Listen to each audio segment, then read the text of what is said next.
बिस्मिल्लाहिर्रहमानिर्रहीम। नई बात के साथ मैं हूं फवाद अहमद। नाज़रीन, पाकिस्तान इस वक्त एक मुश्किल माशी दौर से गुजर रहा है।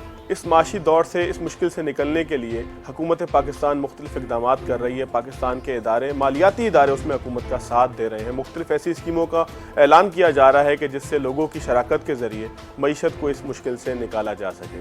इसी तरीके का एक सर्टिफिकेट जारी किया गुज़िश्ता दिनों पाकिस्तान हुकूमत ने, जिसको पाकिस्तान बनाओ सर्टिफिकेट का नाम दिया गया। ये सर्टिफिकेट किन लोगों के लिए था, इसके फ़ीचर्स क्या हैं, इस सर्टिफिकेट को कैसे हासिल किया जा सकता है, इस सर्टिफिकेट के पीछे, इसके जारी करने के पीछे क्या सोच कार फरमा है, इसी पे आज के प्रोग्राम में बात करेंगे। प्रोग्राम के पहले हिस्से में हमारे साथ मौजूद होंगे सलीमुल्लाह साहब, जो एग्जीक्यूटिव डायरेक्टर हैं स्टेट बैंक ऑफ पाकिस्तान के।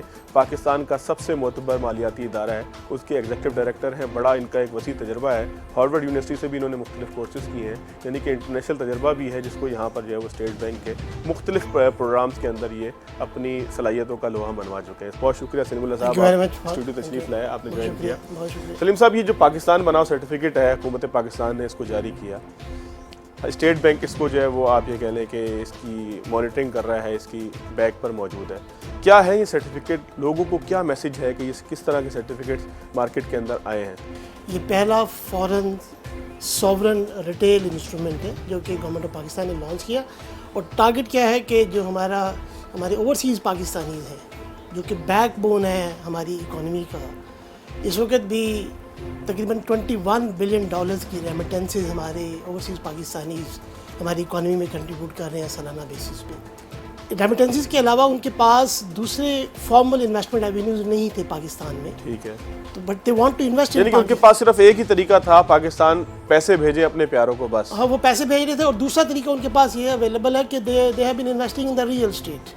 एक कोई फॉर्मल सॉवरन इंस्ट्रूमेंट अवेलेबल नहीं था, तो the government has come up with this foreign sovereign instrument जो कि फॉरेन करेंसी डिनोमिनेटेड है, particularly for the overseas Pakistanis, ताकि जो उनके पास सरप्लस सेविंग्स हैं, savings in addition to the remittances that they are sending to Pakistan, which are previously being invested in real estate and in informal sectors, उसके लिए एक formal platform government ने दिया है। और ये प्लेटफॉर्म क्या है कि ये अनेबल कर रहा है, अपॉर्चुनिटी दे रहा है ओवरसीज़ पाकिस्तानीज़ को कि वो मुल्क की तरक्की में कंट्रीब्यूट कर सके और साथ साथ एक अच्छा अट्रैक्टिव रिटर्न अर्न कर सके। इसीलिए इसका स्लोगन हमने बनाया है, मुनाफा आपका, मुस्तकबिल पाकिस्तान। कि मुनाफा भी आप अर्न करेंगे and at the same time you would be able to contribute in the development of the country. बिल्कुल ठीक है। अच्छा, ये जो सर्टिफिकेट्स हैं, ये सिर्फ ओवरसीज़ पाकिस्तानियों के लिए हैं, या यहाँ पर पाकिस्तान में मौजूद अगर कोई शख्स सरमायाकारी करना चाहता है तो वो भी इन सर्टिफिकेट्स को ख़रीद सकता है? ये उन सब पाकिस्तानियों के लिए है जिनके पास बैरून मुल्क अकाउंट्स अवेलेबल हैं और उन अकाउंट्स में उनके पास सरप्लस सेविंग्स है। आई मीन टू से कि वो रेजिडेंट पाकिस्तानीज जिनके पास बाहर, पाकिस्तान से बाहर फॉरेन करेंसी में अकाउंट्स अवेलेबल हैं, वो उन अकाउंट्स के ज़रिए भी इन्वेस्ट कर सकते हैं। सिमिलरली जो ओवरसीज़ पाकिस्तानीज़ हैं and they are also maintaining their accounts outside Pakistan, they can contribute.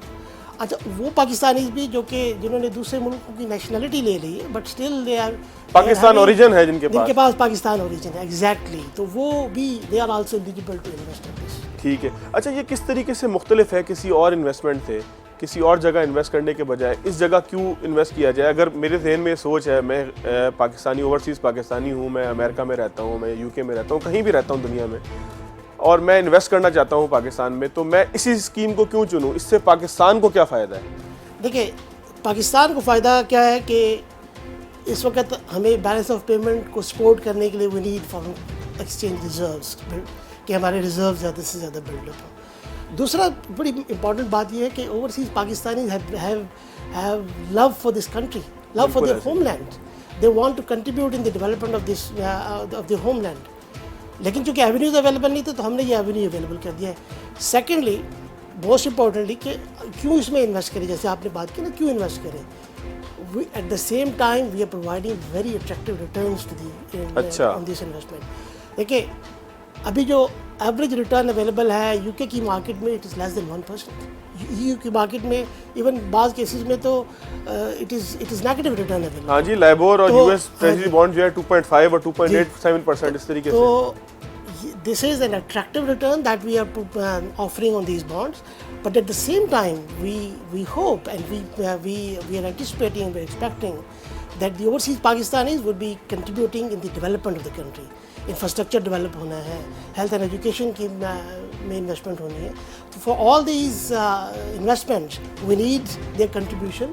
ये यानी कि एक तरह की सपोर्ट भी होगी कि गवर्नमेंट ऑफ पाकिस्तान किसी से लोन लेने के बजाय अपने ही लोगों को जो लोन की जो शराइत होती हैं उस तरीके से अपने ही लोगों को फैसिलिटेट करिए कि आप इन्वेस्ट करके आप पैसे लेने बजाय इसके हम किसी और को दें, यही बात है जी. एग्जैक्टली हम अपने लोगों के पास जा रहे हैं कि इस मुल्क में इन्वेस्टमेंट की ज़रूरत है, बजाय इसके कि बाहर से दूसरे लोग इन्वेस्ट करें. आप पाकिस्तान जो overseas Pakistani they are already contributing in the development of the country, but ये ओवर एंड अबव के जो उनके पास सरप्लस सेविंग्स है, they should be able to invest. मतलब सादा अल्फाज में बजाय इसके कि हम किसी और से कर्ज लें, हम अपने लोगों को ही कह रहे हैं कि आप आएँ और आप कंट्रीब्यूट करें और उस कंट्रीब्यूशन के अंदर आपको एक मुनासिब, अच्छा वो भी बल्कि बता दें कि इसमें क्या रिटर्न क्या मिलेगा. अगर एक ओवरसीज पाकिस्तानी ये बॉन्ड खरीदता है तो उसको क्या रिटर्न मिलेगा.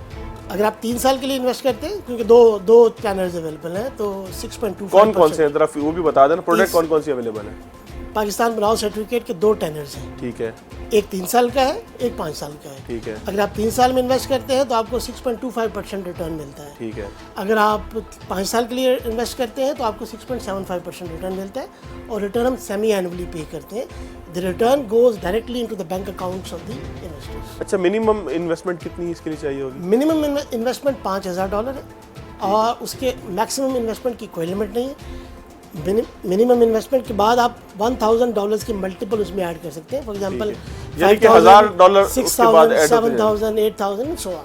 अच्छा सलीम साहब, आपने कहा कि 6.75% आप इसमें रिटर्न देंगे, लेकिन दुनिया भर में इतना रिटर्न है नहीं. मैंने पहले भी जिसका तस्करा किया कि लंदन अगर इंटरबैंक ऑफर रेट में आप जाएं लाइबोर में, तो वो आता है तकरीबन 2.87, और यूएस ट्रेजरी बॉन्ड जो है वो 2.5% है. तो ये हम इतना ज़्यादा कैसे दे रहे हैं. देखिए, जब भी आप रिटर्न ऑफर करते हैं ना, तो आप उसको रिस्क एडजस्टेड रिटर्न ऑफर करते हैं.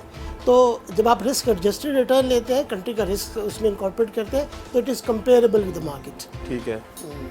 अच्छा, ये एक चीज़ मुझे बताइएगा कि ये जो सरमायाकारी हम करेंगे, यानी कि ओवरसीज़ पाकिस्तानी जिनको हम दावत दे रहे हैं कि सरमायाकारी करें, उनकी ज़मानत कौन लेगा. देखें ना, ये बड़ा मसला है. यहाँ पे हम ख़ास तौर पे ओवरसीज़ पाकिस्तानियों के साथ होता है कि वो किसी रियल एस्टेट में इन्वेस्ट करते हैं तो पता लगता है कि वो स्कीम कालादम हो गई.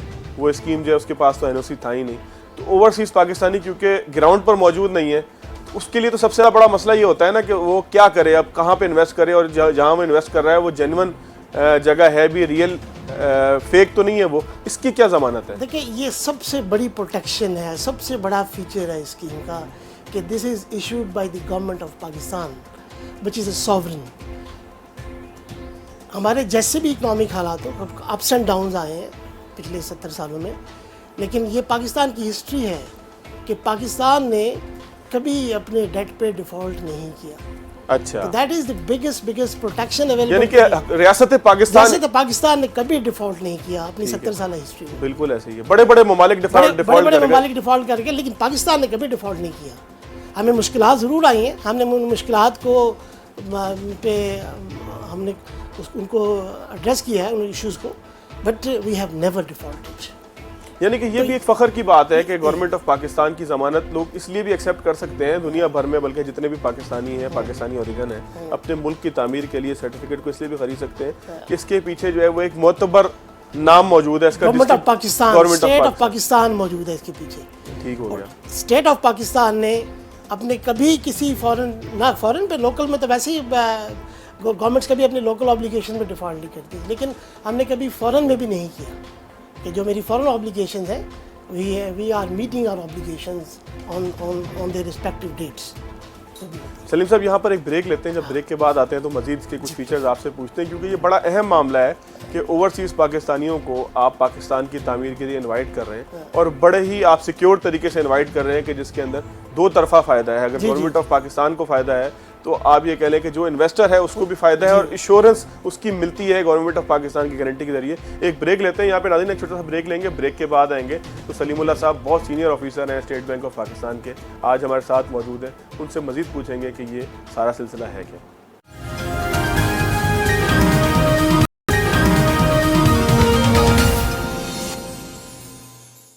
ब्रेक के बाद एक मरतबा फिर खुशामदीद। पाकिस्तान की मईशत को सहारा देने के लिए, पाकिस्तान की मईशत को कंधा देने के लिए हुकूमत पाकिस्तान ने स्टेट बैंक ऑफ पाकिस्तान के साथ मिलकर एक ऐसे सर्टिफिकेट का इजरा किया है कि जिससे जो है वो आप पाकिस्तान की मईशत में किसी न किसी तरह कंट्रीब्यूट करने का एक सबब बन सकते हैं। हमारे साथ मौजूद हैं, ब्रेक से पहले भी हम बात कर रहे थे, सलीमुल्लाह खान साहब, एग्जीक्यूटिव डायरेक्टर हैं स्टेट बैंक ऑफ पाकिस्तान के। इस स्कीम को बहुत करीब से देख रहे हैं, उनके बहुत सारे इसमें आइडियाज़ भी शामिल हैं, उन्हीं से बात करते हैं, उनसे जो सवालात रह गए थे वो पूछते हैं। सलीम साहब, ये जो सर्टिफिकेट्स हैं, पाकिस्तान बनाओ सर्टिफिकेट, इनको हासिल करने का आखिर तरीक़ेकार क्या है? कोई फ़र्द इंटरेस्टेड है, $5000 भी उसके पास मौजूद है, अब वो क्या करे? देखिए, इसमें हमने इन्वेस्टर्स की आसानी सबसे बड़ा हमारा फोकस था।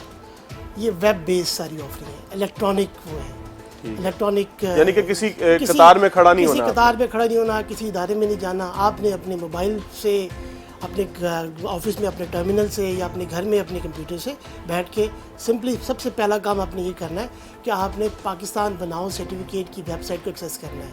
वो वेबसाइट क्या है? www.pakistanbanaocertificates.gov.pk। बहुत यानी कि आसान सा एड्रेस है। ये इकट्ठा आप करेंगे। इवन आप सर्च भी कर लें अगर गूगल पे या किसी पे, तो वो भी मिल जाएगा। बिल्कुल, आप सर्च कर लें तो गूगल पे आपको मिल जाएगा। जैसे ही आप इसको करेंगे तो फिर आपसे वो आपको वहाँ रजिस्टर होना है। रजिस्टर होने के लिए आपने क्या करना, बहुत मुख्तसर सी इन्फॉर्मेशन देनी है कि आपका ईमेल आईडी क्या है। आप उस ईमेल आईडी के साथ अपना एक पासवर्ड भी दे देंगे ताकि लॉगिन बना लेंगे अपना। और साथ में अपना, देखिए आप 3 इंस्ट्रूमेंट्स हैं, या आप CNIC होल्डर हैं कि आपके पास नेशनल आईडी कार्ड है, और या आप नाइकॉप होल्डर हैं, आप ओवरसीज़ पाकिस्तानी, आपको नाइकॉप इशू हुआ हुआ है, और ये आपके पास POC है, पाकिस्तान रिलीजन कार्ड। ठीक है, ये आप एंटर करते हैं, वो स्क्रीन पे आप मांगते हैं, और साथ में उसकी डेट ऑफ इशूएंस एंटर करते हैं। ये डिटेल्स देने के बाद आप रजिस्टर होते हैं। जैसे ही आप ये इंफॉर्मेशन अपनी देते हैं तो आपका ये जो POC है, CNIC है, नाइकॉप है, ये ऑनलाइन वेरीफाई होता है नादरा से, so that it could be established that this is a genuine instrument that you have. यानी कि फ्रॉड के चांसेस वहाँ पे भी कम हो जाते हैं। We need to establish the identity of the person कि कौन इन्वेस्टर है। देखिए, इसमें we have been very cautious about the KYC issues. पहला स्टेप ये है कि वी नीड टू नो कि ये whether this person has the registered data within the NADRA system और नॉट। पहला स्टेप तो ये हो गया। अगर ये नादरा के सिस्टम से वेरीफाई हो जाते हैं, फेक जनरेशन नहीं होंगे। जब ये नादरा से वेरीफाई हो जाते हैं तो ये रजिस्टर हो जाते हैं और इनको एक पिन जनरेट कर देता है सिस्टम। ठीक है, that pin goes on the email ID that they have given. ठीक है। अच्छा, अब now the investor need to again access the system. अभी उसी पे बैठे हैं अपने टर्मिनल पे। ये पूरा प्रोसेस 4 से 5 मिनट का है जब आपने पूरा करना। ठीक है, आपके पास ईमेल पर पिन आ गया। अब आपने उस पिन के थ्रू, पहले तो अपने यूज़र आईडी और पासवर्ड के थ्रू आप सिस्टम पे जाएंगे। उस पिन के थ्रू आप उसकी इन्वेस्टमेंट डिटेल्स का पेज एक्सेस कर लेंगे। ठीक है, यानी कि तीसरा प्रोसेस है। हाँ, पहला प्रोसेस है कि आपने लॉगिन बनाया, दूसरा प्रोसेस है वेरिफिकेशन करवाई, रजिस्ट्रेशन हो गई, वो ऑटोमेटिक होगा। आपने सिर्फ नंबर देना है, it will be automatically verified. यानी कि वो आपका काम नहीं है, वो सिस्टम का काम है कि वो वेरीफाई करे। बैकग्राउंड। लेकिन ये भी एक सिक्योरिटी इसमें यहाँ पे लोगों को आप एश्योर करते हैं कि ये प्रॉपर्ली जो है वो सारा चेक हो रहा है। ऐसा नहीं है कि कोई इसमें फेक एंट्री जनरेट होंगी और कोई 2 नंबर किस्म की जो इन्वेस्टमेंट होगी। अच्छा, जब वो पिन जनरेट हो जाता है तो पिन से वो दोबारा एंटर कर अपने इन्वेस्टमेंट डिटेल्स को एक्सेस करते हैं उस मॉड्यूल को, और उसमें अपनी इन्वेस्टमेंट डिटेल्स दे देते हैं कि मैंने 3 साल का लेना है, 5 साल का लेना है, और अपने बैंक के अकाउंट की डिटेल्स देते हैं कि कहाँ पर मेरा बैंक अकाउंट है। क्योंकि देखिए, एक बड़ा कैफियत और है कि ये पैसे इन्वेस्टर अपने बैंक अकाउंट से या जॉइंट अकाउंट अगर वो किसी के साथ मेंटेन कर रहे हैं, वहीं से ये पैसे आ सकते हैं। कैश नहीं जमा हो सकता इसमें? कैश जमा नहीं हो सकता। देखिए, यानी कि इंटरनेशनल स्टैंडर्ड्स जो है सारे उनको भी मेंटेन किया जा रहा है। The fund has to be remitted through normal banking channels. ठीक है। जिनका अपना बैंक अकाउंट नहीं है, they cannot invest in the PBCs। देखिए, हमने वो सारी KYC की रिक्वायरमेंट पूरी करनी है। Once the investor completes the KYC, ये सारी इन्वेस्टमेंट डिटेल्स, तो उसको अगेन सिस्टम जनरेट्स मैसेज उसके आपकी इन्वेस्टमेंट डिटेल्स हमें मिल गई हैं। ठीक है। And a unique identification number is generated for the investor कि ये आपका यूनिक आइडेंटिफिकेशन नंबर है। अब आपने, और साथ में जो स्टेट बैंक का अकाउंट है नेशनल बैंक न्यूयॉर्क, उस अकाउंट की डिटेल्स भी दे दी जाती हैं ठीक है। कि आप अपने पैसे इस अकाउंट में रिमिट कर दें, और जब पैसे रिमिट करें तो साथ में ये यूनिक आइडेंटिफिकेशन नंबर है, that should also be mentioned in the message, so that we could trace कि ये पेमेंट कहाँ से आई है। जब पेमेंट आ जाती है तो then against that payment the State Bank issues certificates, and जो इस इन्वेस्टर का एक आईपीएस अकाउंट होता है, इन्वेस्टमेंट पोर्टफोलियो सर्विसेज अकाउंट, वो खुलता है नेशनल बैंक में, और स्टेट बैंक इशू करता है सिक्योरिटी नेशनल बैंक को, और नेशनल बैंक फिर ऑनवर्ड इन्फॉर्म कर देता है इन्वेस्टर्स को on their system as well as on the email address. अच्छा, एक ब्यूटी मैं आपको और बता दूं कि at any point of time the investor can see कि what is the status of his application. अपने पोर्टल पर जाए, ठीक है, अपना यूज़र आईडी पासवर्ड दे और ये देख ले कि उसकी इन्वेस्टमेंट का स्टेटस क्या है, उसके फंड्स न्यूयॉर्क में पहुंच गए कि नहीं पहुंच गए। जैसे ही फंड्स पहुंचते हैं, न्यूयॉर्क उसको देख लेता है उसके यूनिक आइडेंटिफिकेशन नंबर से, और वहाँ पर वो क्लिक कर देता है वहाँ पर उस सिस्टम में कि funds against this unique identification number has been received. यानी कि ये सारी जमानतें मिल रही हैं कि ये बिल्कुल आप ये कह लें कि लीगल किस्म की ट्रांजैक्शंस हैं। ना सिर्फ ये कि पाकिस्तान में बल्कि इंटरनेशनल अगर लॉज को देखा जाए तो उसके मुताबिक भी इसमें कोई ऐसी जगह नहीं छोड़ी, कोई ऐसा फ्लॉ नहीं है कि जिस पे कोई सवाल उठाया जा सके कि इन्वेस्टमेंट के कोई ख़राब होने का खतरा हो। अच्छा, एक बिल्कुल बहुत अच्छी बात की आपने। देखें, एक तो उसकी इन्वेस्टमेंट आ गई। अच्छा, अब पहला हमने वेरिफिकेशन की थी उसके इंस्ट्रूमेंट की, उसकी आईडी कार्ड की या नाइकॉप वगैरह की। अब before we accept the investment funds, हम उसकी वेरिफिकेशन, उसकी स्क्रीनिंग करते हैं। There is a safe watch system available in national bank. उसकी पूरी स्क्रीनिंग होती है कि ये कहीं यूएन की लिस्ट पर तो नहीं है, ये ईयू की लिस्ट पर तो नहीं है। यानी कि सारी वेरिफिकेशन है, ये सारी वेरिफिकेशन होती है। तो then the investment is accepted, ठीक है, and then the certificate is issued to the investors. यानी कि बिल्कुल आप ये कह लें कि क्लीन क्रिस्टल क्लियर सारी चीज़ें हैं, कोई भी ऐसा इसमें कोई इबहाम नहीं है किसी भी जगह पर, क्योंकि it is all web based offering. We were very cautious about, और सिक्योर भी है ये वेबसाइट। सिक्योर भी है कि हमें पहले ये कि जी वो जो इंस्ट्रूमेंट दिया that should be having its record in Nadra, and then the investor is not in the list of any type of blacklist. यानी कि कोई black list, grey list, white list किसी लिस्ट में नहीं है, कि ईयू की लिस्ट में नहीं है, बैंक ऑफ इंग्लैंड की लिस्ट में। ये सारी स्क्रीनिंग होती है। Once it clear then the security is issued to you. अच्छा, ये जो 1 साल एक्टिविटी होगी, ये पैसा किसी ने आपके पास दे दिया, इन्वेस्ट कर दिया, तो इन्वेस्टर को पता लगेगा कि आपने कहाँ इन्वेस्टमेंट की है उसके सारे पैसे की, या आप लोग करेंगे कितना इन्वेस्टमेंट? देखिए, मैंने जैसे अर्ज किया था ना शुरू में भी कि ये फंड्स इन्वेस्ट होने हैं इंफ्रास्ट्रक्चर प्रोजेक्ट्स में। हमारे क्रिटिकल इंफ्रास्ट्रक्चर प्रोजेक्ट्स हैं, डैम्स हैं, ट्रांसपोर्ट्स हैं, रोड्स हैं, पावर जनरेशन कंपनीज हैं गवर्नमेंट, देन हेल्थ में, एजुकेशन में, ये सारे गवर्नमेंट के प्लान्स हैं। बिल्कुल ठीक, यानी कि पाकिस्तान की तामीर पे इन्वेस्ट होना है और इससे आपको रिटर्न भी मिल जाना है। इसीलिए इसका नाम पाकिस्तान बनाओ सर्टिफिकेट है। ठीक है। अच्छा सलीम साहब, इसमें एग्जिट कर सकता है किसी वक्त अगर कोई किसी को जरूरत पड़े? जी बिल्कुल, ये भी इसमें जब अगर किसी को ज़रूरत पड़ गई है, वैसे तो वी वुड एंटिसिपेट कि the investors would be retaining that investment for 3 years, लेकिन किसी को भी इमरजेंसी पड़ सकती है। बिल्कुल ठीक है। तो उसके लिए अर्ली इनकैशमेंट्स आर अवेलेबल। अगर वो रुपये में इनकैशमेंट करते हैं तो देयर इज़ नो पेनल्टी। ठीक है। बट इन केस कि जी इनकैशमेंट डॉलर्स में ही हो रही है, यानी कि दोनों ऑफर्स हैं, ये डुअल ऑफर है। हाँ, कि इसमें जो है वो रुपीस में भी कर सकते हैं, डॉलर्स में भी कर सकते हैं। जी, अगर लेकिन रुपये में करेंगे तो देयर इज नो पेनल्टी। ठीक है। Any time they can encash in rupee and. और डॉलर में क्या पेनल्टी है? डॉलर्स में करेंगे तो देयर इज स्केड्यूल गिवन। देखिए, उसमें हमने पूरा यील्ड कर दिया है कि अगर कोई 6 महीने तक अपनी इन्वेस्टमेंट रखता है तो उसको क्या रिटर्न मिलेगा, अगर साल तक रखता है फिर क्या मिलेगा। ठीक है, स्लैब्स बने हुए हैं, स्लैब्स बने हुए हैं, तो उसके लिहाज से है ताकि किसी, देखिए we want to be very fair and transparent and just. तो उसके लिहाज से हमने वो उसकी पूरी स्टैगरिंग की हुई है कि अगर आप जैसे जितना पीरियड आपने रखा उसके लिहाज से जितना पीरियड आपका ज़्यादा होता जाएगा, 3 साल का है तो आपको 6.25% मिलेगा। अच्छा, मुनाफा जो आएगा इसमें सलीम साहब टैक्स होगा? नहीं, विदहोल्डिंग टैक्स कोई किसी भी किस्म का कोई टैक्स नहीं होगा। वो उसमें लिखा हुआ है बिल्कुल क्लियरली रूल्स में कि these are exempt from withholding tax and ज़कात। अच्छा, आखिरी प्रोग्राम का एक पार्ट की तरफ आ रहे हैं आपके। ये जो स्कीम है, ये माजी की स्कीमों से कैसे मुख्तलिफ है? इससे पहले अगर कोई पाकिस्तान में स्कीम आई, कर्ज उतारो मुल्क सवारो, मेरा ख्याल इस तरह की भी एक स्कीम थी, ये उस स्कीम से कैसे मुख्तलिफ और इसका रिस्पॉन्स अब तक क्या आया आपके पास? देखिए, ये पहली बात तो ये है कि हमने एक जो टारगेट किया है इसमें ओवरसीज पाकिस्तानी ठीक है, which are already contributing, who are already contributing, यानी कि उनको चैनलाइज किया है चैनलाइज किया हमने उनकी सेविंग्स को ना।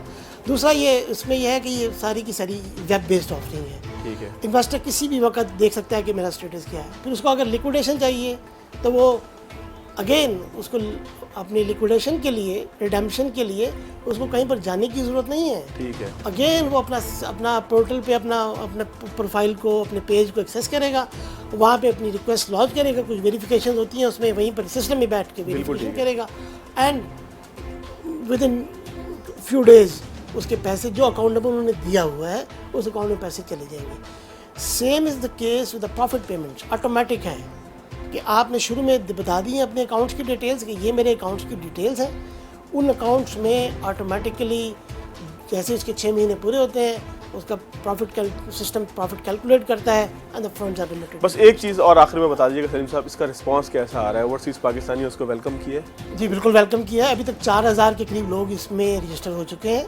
तकरीबन 1200 के करीब लोगों ने अपनी इन्वेस्टमेंट रिक्वेस्ट दे दी हैं, तकरीबन 300 के करीब लोगों ने इस वक्त तक 8.7 मिलियन, यानी कि एक अच्छा रिस्पांस। जी जी जी जी। अच्छा, अभी मैं आपको एक और बता दूं कि अभी तक हमने इसको मार्केट किया है पाकिस्तान के प्लेटफॉर्म से। ठीक है, हमने इसको मार्केट करने के लिए in UAE, in GCC countries, in other target markets, उनमें हमने जो रिस्पेक्टिव रेगुलेटर्स हैं वहाँ पर हमने एप्लीकेशंस फाइल कर दी हैं। जब हमें वहाँ से रेगुलेटरी अप्रूवल, यानी कि वेरी सून ये हर किसी के पास पूरी दुनिया के अंदर इसकी मार्केटिंग भी हो जाएगी। जब हम इसकी मार्केटिंग करेंगे तो इन ग्लोबली अभी हम कर रहे हैं मार्केटिंग, लेकिन वो मार्केटिंग लोकल प्लेटफॉर्म से है। ठीक है, ये इंटरनेशनली ग्लोबली करेंगे और प्रॉपर लीगल चैनल्स के साथ करेंगे, तो फिर वो और ज़्यादा इसका बेहतर रिस्पॉन्स इंशाल्लाह। चले, बहुत शुक्रिया सलीम साहब जी, बहुत शुक्रिया। नाज़िम सलीमुल्लाह साहब मौजूद थे, स्टेट बैंक ऑफ पाकिस्तान के एग्जीक्यूटिव डायरेक्टर थे। बहुत तफसील से उन्होंने बताया कि ये पाकिस्तान बनाओ सर्टिफिकेट जो है ये किस तरीके से आपकी ओवरसीज़ पाकिस्तानियों की इन्वेस्टमेंट को महफूज रखेगा और पाकिस्तान की तामीर के अंदर इसका जो है वो कोई ना कोई किरदार होगा। ये एक ऐसी ऑफ़र है कि जिससे ओवरसीज़ पाकिस्तानी बहुत आसानी से और बहुत अच्छे रिटर्न रेट के ऊपर, यानी कि 6.75 या इससे कुछ ज़्यादा या इससे कुछ करीब का रेट, अगर वो कुछ गलती हो तो आप चेक भी कर सकते हैं वेबसाइट पर, उस रिटर्न रेट से दे रहे हैं कि जो दुनिया भर में जिसको कोई मीट नहीं कर सकता, जिसके कोई करीब नहीं पहुंच सकता। यहाँ पे हमने हवाला दिया लंदन का भी, यहाँ हमने हवाला दिया है यूएसए का भी, कि वहाँ पर जो रिटर्न रेट है ये उससे दुगना और तिगना और कहीं ज़्यादा है। और इसमें सबसे बढ़कर बात ये है कि आपकी वतन की तामीर जो है वो भी इसके नतीजे में हो सकती है। यहाँ प्रोग्राम के अंदर एक ब्रेक लेंगे, ब्रेक के बाद आएंगे तो इन्वेस्टमेंट से मुताल्लिक की मज़ीद चीज़ों के ऊपर बात करेंगे आफ्टर शॉर्ट ब्रेक।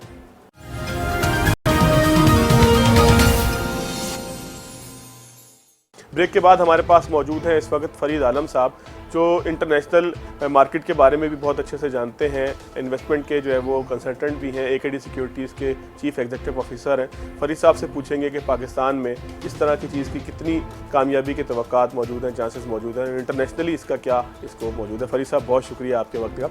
ये जो इस तरह के बॉन्ड होते हैं, डायस्पोरा बॉन्ड जिसको हम कहते हैं, ये इसका मरकज़ी ख्याल क्या है, इंटरनेशनली इसकी क्या मिसालें मौजूद हैं, रिवायत क्या है इसकी? थैंक यू वेरी मच जी। सबसे पहले तो प्रोग्राम में मदऊ करने का। देखें, डायस्पोरा बॉन्ड्स एक पुराना कॉन्सेप्ट है, लेकिन पाकिस्तान में इसको अब फर्स्ट टाइम यूज़ किया। हमने इससे पहले भी मुल्क कर्ज उतारो मुल्क सवारो टाइप किया, लेकिन उसको हम डायस्पोरा नहीं कह सकते। डायस्पोरा पहली दफ़ा ये इन्होंने इनिशिएट किया है। इसका बैकग्राउंड ये है कि बहुत सारे मुल्क ऐसे हैं जिनकी लेबर या स्किल्ड लेबर या अनस्किल्ड लेबर दूसरे मुल्कों में जाके एक अच्छी अमाउंट कमाती है और अपने मुल्क वापस भेजती है, या उन डेवलप्ड वर्ल्ड में जाके या पाकिस्तानियों के लिए जीसीसी कंट्रीज़ में जाके एक उनकी थोड़ी आमदनी या कैश फ्लोज बढ़ जाते हैं, ठीक है, बनिस्बत जब वो यहाँ लोकल मुल्क में होते हैं। तो उनको अप्रोच करके कि भाई होमलैंड में आपके बहुत तरक्की हो सकती है, हो रही है, और आप अगर पार्टिसिपेट करें तो एक आपको मीडियम प्रोवाइड किया गया है कि जिस तरह हमारे जिस तरह आपने इस प्रोग्राम का नाम लिया कि जो हमने एक स्कीम लगाई पाकिस्तान बनाओ सर्टिफिकेट्स। अब जिसके पास भी नाइकॉप है, वो उसका बैंक में अकाउंट है, वो इस वाली स्कीम में ना सिर्फ ये कि उसको एक फिक्स्ड अमाउंट मिलेगी, एक अमाउंट एक डॉलर टर्म्स में मिलेगी सेमी एनुअल बेसिस पे, बट उसको थोड़ा सा ये भी होगा कि मेरी बॉन्डिंग पाकिस्तान से है। इसके अंदर फरीद immediate साहब, दीगर मुल्कों में इस जैसी कोई मिसालें मौजूद हैं पाकिस्तान के अलावा? पाकिस्तान में तो ये हम काम एक हो चुका है, इनिशिएटिव हो चुका है, इसके ऊपर ज़ाहिर है कि अब मजीद भी इसके ऊपर बात करेंगे, लेकिन अगर ऐसी ही डायस्पोरा बॉन्ड जिसका आप तस्करा कर रहे हैं, ये दुनिया के दीगर ममालिक में इसकी क्या मिसालें मौजूद जी हैं हाँ, एक और एग्जाम्पल कामयाबी की क्या मिसालें हैं इसकी? जी, अभी लेटेस्ट तो नाइजीरिया ने किया था, वो बहुत छोटी सी अमाउंट थी, लेकिन सबसे ज़्यादा बड़ी जो कामयाबी मिली वो इसराइल को मिली, क्योंकि उनके बहुत महंगे तरीन प्रोफेशनल्स पूरी दुनिया में हैं और उन्होंने डायस्पोरा बॉन्ड्स के ज़रिए, और सबसे पहले ये जो काम शुरू किया वो इसराइल ने किया था डायस्पोरा के अंदर। अबाउट $34 बिलियन उन्होंने रेस किए हैं डायस्पोरा से इसराइल ने। हमारे नेबरिंग इंडिया ने भी अबाउट $13 बिलियन रेस किए जब भी अपनी फाइनेंशियल क्राइसिस में आए, तो 13 बिलियन उनके भी हैं। फिर दो चार और भी एग्जांपल्स हैं, बट ये दो बड़ी एग्जांपल्स हैं। तो आप देखें पाकिस्तान के अंदर पाकिस्तानी जो ओवरसीज़ गए हुए हैं वो एक बहुत बड़ी अमाउंट पाकिस्तान में भेज रहे हैं, वो तो इंटैक्ट है और अल्लाह करे वो बढ़ता जाए, अभी भी वो एक $20 बिलियन की देर अबाउट पहुँच जाता है। दुनिया में जो रेमिटेंसेस जिन मुल्कों में ज़्यादा आ रही हैं उसमें पाकिस्तान का एक नंबर है। पॉपुलेशन वाइज देखा जाए, पॉपुलेशन वाइज तो छठे नंबर पे भी हमारे मुल्क पाकिस्तान के लोग सबसे ज़्यादा दुनिया के अंदर हैं, अगर रैंकिंग उसकी आप देखें, तादाद देखें उसकी आप। तो अगर पाकिस्तानीज़ बाहर सेटल्ड हैं और उनके पास कोई डिस्पोजेबल इनकम है अपनी और वो इन्वेस्टमेंट करना चाहें पाकिस्तान में, तो बहुत सारे ज़राए तो हैं, लेकिन ये एक ऐसे लोगों के लिए है जिनको एक फिक्स्ड 5,000, इसकी जो डिनोमिनेशन है $5,000 है। अब सवाल ये है कि एक मीडियम एक गवर्नमेंट ने प्रोवाइड कर दिया, आप अपनी वतन से मोहब्बत का इजहार करें और अपनी सिक्योरिटी, आप अपनी अमाउंट को भी सिक्योर रखें और आपको रिटर्न भी मिले, बनिस्बत कि आप उस मुल्क में ही आप करते रहें काम और वहीं खर्चा करते रहें, वहीं एक्सपेंसेस करते रहें। तो एक मीडियम दिया है, I think it's a good initiative, और इसकी सक्सेस जो है जब आप टाइम गुजरेगा तो हम देखेंगे कि क्या। अच्छा, जापानियों ने फरीद साहब अपने मुल्क को रीबिल्ड किया था दूसरी जंग अजीम के बाद, और वो सारे जो थे उनके जो बाहर से भी लोग थे वो भी अपने मुल्क में आए थे, उन्होंने रीबिल्ड किया था। आपको क्या लगता है कि पाकिस्तान के जो पाकिस्तानी बाहर हैं उनमें ये जज्बा है कि अपने मुल्क की तरक्की के लिए, तामीर के लिए वो इस इनिशिएटिव के साथ खड़े होंगे, सपोर्ट करेंगे? पोस्ट इलेक्शंस ये जज्बा बहुत नज़र आया था। ठीक है। हम लोग इक्विटी सिक्योरिटीज़ को प्रेजेंट करते हुए और कैपिटल मार्केट्स ऑफ पाकिस्तान को रिप्रेजेंट करते हुए बहुत दफ़ा बाहर जाने का मौका मिलता है, तो वो जो बना हुआ था एक ज़ौक़, शौक़ और मोहब्बत अपने वतन से, वो थोड़ी ऊपर नीचे होती रहती। हाँ, ये जो अभी वाक़या हुआ, ये हमारी जो एस्केलेशन हुई विद आवर नेबरिंग कंट्री, उसके बाद वो फिर जज्बा वापस आया, तो जज्बा ज़रूर वापस आता है। लेकिन एक इशू है, इसका क्या मैं और हम करें इलाज, कि हमारे तकरीबन 65% जो लोग बाहर एक्सपैट्रिएट्स गए हैं वो एक हमारे मेहनत कश तबका और वो अनस्किल्ड लेबर गई हुई है। ठीक है। तो अनस्किल्ड लेबर जब पाकिस्तान से या बांग्लादेश से या और दीगर ममालिक से, श्रीलंका से तो खैर बास अच्छे आई स्पेशलिस्ट डॉक्टर्स भी जाते हैं, तो जब अगर कोई अनस्किल्ड लेबर जाती है तो वो वहाँ जाके ऐसा क्या कमाए कि उसके पास डिस्पोजेबल इनकम थोड़ी सी बचे खर्चा करने के बाद। तो एक अलविया ये है हम जैसे मुल्कों का कि हम अनस्किल्ड लेबर हमारी ज़्यादा बाहर जा रही है, और दूसरा ये है कि जो हमारी स्किल्ड लेबर जब जाती है, यानी जो प्रोफेशनल्स जाते हैं, डॉक्टर्स, अकाउंटेंट्स और बाकी लोग, तो एक ये बड़ा दर्दमंद दिल से कहना पड़ता है, चाहे डॉक्टर्स जाएं या बाकी लोग जाएं, फिर क्योंकि वो वेल ऑफ होते हैं, उनको अपनी यहाँ अपने होमलैंड में, अपनी कंट्री में, पाकिस्तान में फैमिली को सपोर्ट करने के लिए पैसे नहीं भिजवाने पड़ते, तो वहीं वो सेविंग करते हैं वो, और वो इन्वेस्टमेंट्स उस रेजिडेंट मुल्क में अपने करते हैं या फिर और आगे अमेरिका की तरफ चले जाते हैं। एक टेक्निकल चीज़ और भी है ना, कि अगर आप देखें कि जो लंदन की मार्केट है, इंटरबैंक मार्केट है उसकी, और जो यूएस की ट्रेजरी है, जो बॉन्ड, उनकी शरह मुनाफा जो है वो बहुत थोड़ा है, 2.73 के अराउंड है सारा। इसका मुनाफा भी जो है वो 6.75% है 5 साल वाले के लिए है, 5 साल वाले और 3 साल पे 6.25। अच्छा, तो ये भी तो एक, आप ये कह लें कि एक अट्रैक्शन तो है ना, चार्म तो है कि अपने मुल्क की तामीर और तरक्की भी हो जाएगी और अच्छा मुनाफा भी मिल जाएगा, वो भी डॉलर्स में। जी, इसके जो स्ट्रक्चरिंग में, प्राइसिंग में कोई कबाहत नहीं है, क्योंकि अगर आपने डॉलर टर्म में देना है और तो इसलिए ये रेट बुरा नहीं है और फिक्स रेट है।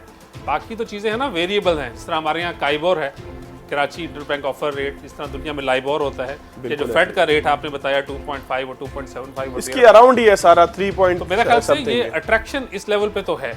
अब हम यहाँ से कितना पैसा गवर्नमेंट अगर 300 से 500 मिलियन डॉलर एक्सपेक्ट कर रही है तो गवर्नमेंट कितनी इस पे कितनी चार्म कितना है इसकी 6.75 का फिगर आ रहा है ये जो आपने अनाउंस किया है गवर्नमेंट ऑफ पाकिस्तान ने, इसमें आपको लगता है कि इतना चार्म है कि इसकी वजह से इन्वेस्टमेंट आए?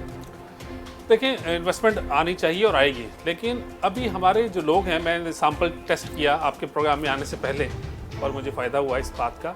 मैंने लोगों से पूछा अपने ऐसे सोसाइटी वाले लोगों से, नॉट ये जो प्रोफेशनल्स है, तो उसने कहा सर हमें सुना है हमने कि ये कुछ गवर्नमेंट ने किया हमारे लिए।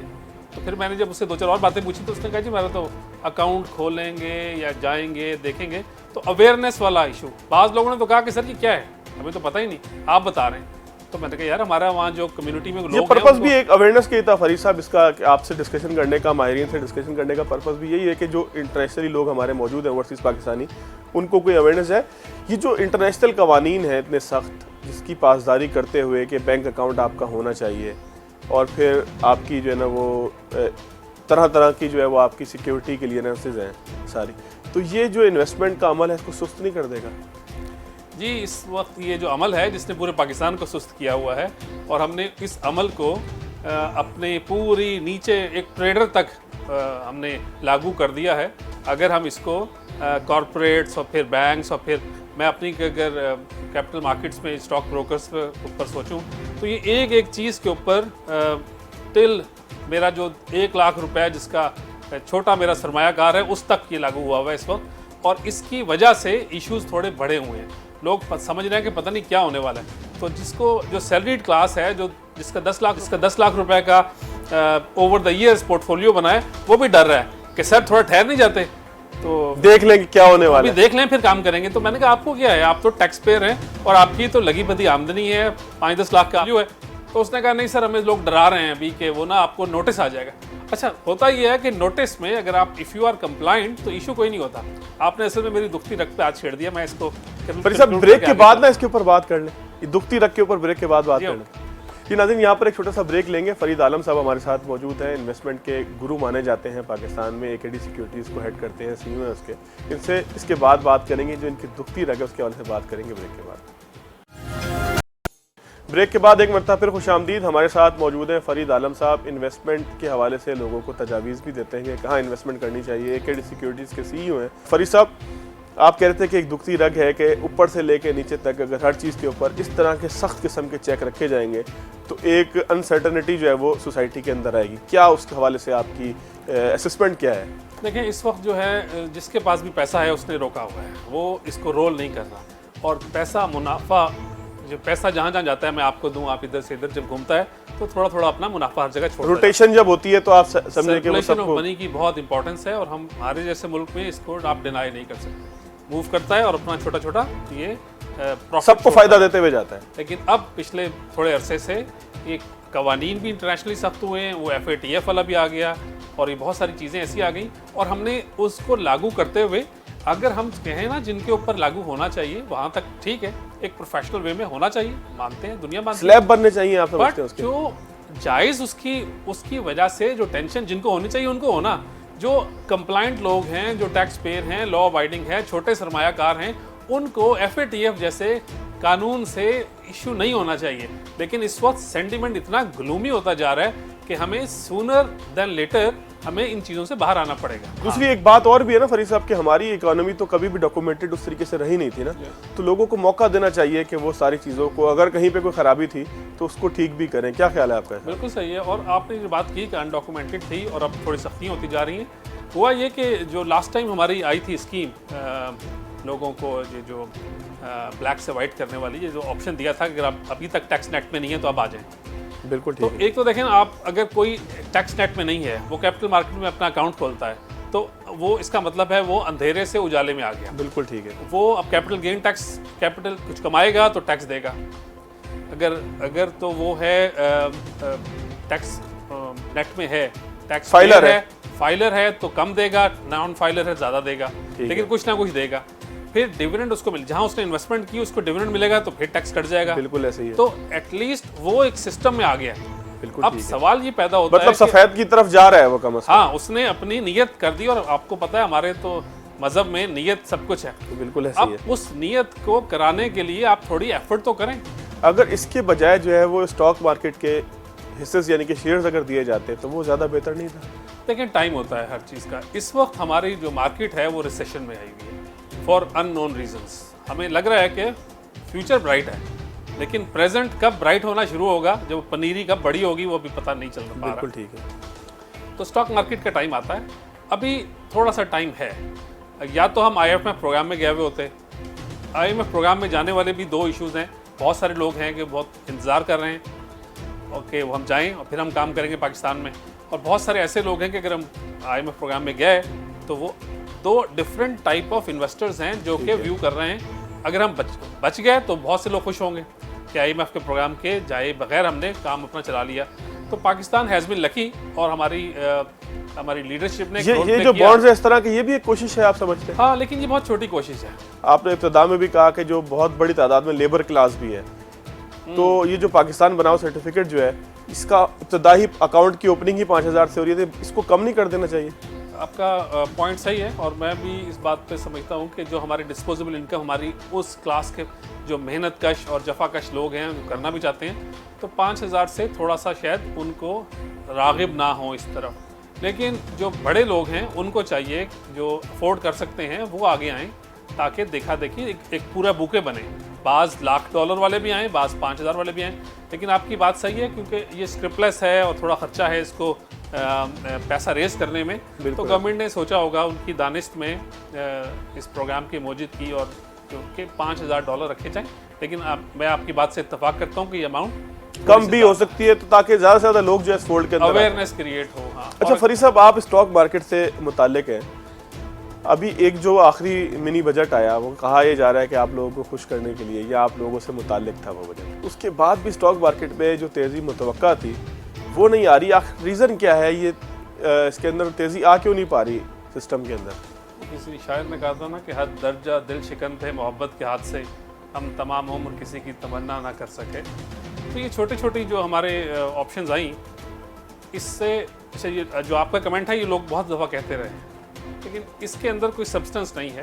ठीक है। लेकिन ये है कि इनेबलर ज़रूर था कि एक बिल्कुल ऐसी चीज़ के 0.02% और फटाओ, उसकी एक्चुअल वैल्यू कोई नहीं थी अमाउंट वाइज, लेकिन उसकी सेंटिमेंटल वैल्यू बहुत थी और उससे सेंटिमेंट्स ख़राब हुए थे। तो गवर्नमेंट ने उसको ख़त्म किया। हमें खुशी जब होगी जब हमारे, और मैं ये बात कह रहा हूँ not as capital market player या स्टॉक्स में मेरा काम है, जब हमें यानी एट पार रखा जाएगा with every other asset class.